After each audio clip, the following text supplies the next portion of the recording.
പാതിവില തട്ടിപ്പിൽ Saigramam executive director Anand കുമാറിനെതിരെ പ്രതി അനന്തകൃഷ്ണന്റെ ശക്തമായ മൊഴി വന്നു.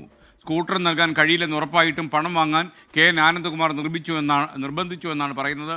ആനന്ദകുമാർ തുടർച്ചയായി തൻ്റെ പക്കൽ നിന്നും പണം വാങ്ങി ചതിച്ചു. അനന്തകൃഷ്ണന്റെ മൊഴി പോലീസ് രേഖപ്പെടുത്തിയിട്ടുണ്ട്. അനന്തകൃഷ്ണന്റെ കസ്റ്റഡി കാലാവധി ഇന്ന് അവസാനിക്കും. ശ്രീകാന്ത് കൊച്ചിയിൽ നിന്ന് ചേരുന്നു. അനന്തകുമാറിൻ്റെ മുഖപടം അഴിഞ്ഞു വീഴുകയാണോ ശ്രീകാന്ത്?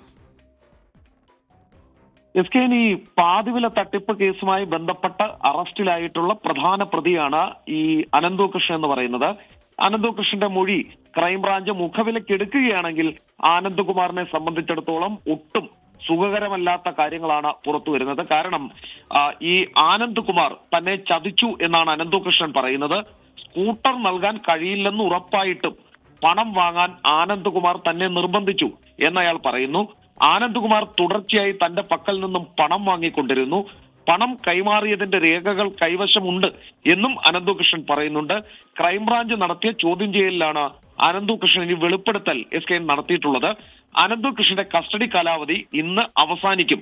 മറ്റു കേസുകളിൽ ഈ പ്രതിയെ വീണ്ടും കസ്റ്റഡിയിൽ വാങ്ങാനും ക്രൈംബ്രാഞ്ച് തീരുമാനിച്ചിട്ടുണ്ട്.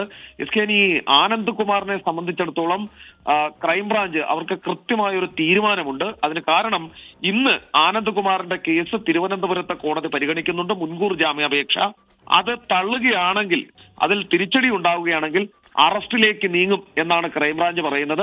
അറസ്റ്റ് ഉണ്ടാകുമോ എന്ന് ചോദിച്ചപ്പോൾ പോലീസ് നമുക്ക് വളരെ അടുത്ത വൃത്തങ്ങൾ പറഞ്ഞത്, ക്രൈംബ്രാഞ്ച് വൃത്തങ്ങൾ പറഞ്ഞത്, അതിൽ അറസ്റ്റ് ഉണ്ടാകുമോ, നോട്ടീസ് നൽകി വിളിപ്പിക്കുമോ എന്നുള്ളത് പോലീസിന്റെ വിവേചന അധികാരമാണ്. തൽക്കാലം അത് വെളിപ്പെടുത്താനാകില്ല. എന്തായാലും ഇന്നത്തെ മുൻകൂർ ജാമ്യാപേക്ഷ ആനന്ദ് കുമാറിന്റെ സംഭവത്തിൽ നിർണായകമായിരിക്കും എന്നൊരു സൂചനയാണ് അവർ തരുന്നത്. Okay, thank you.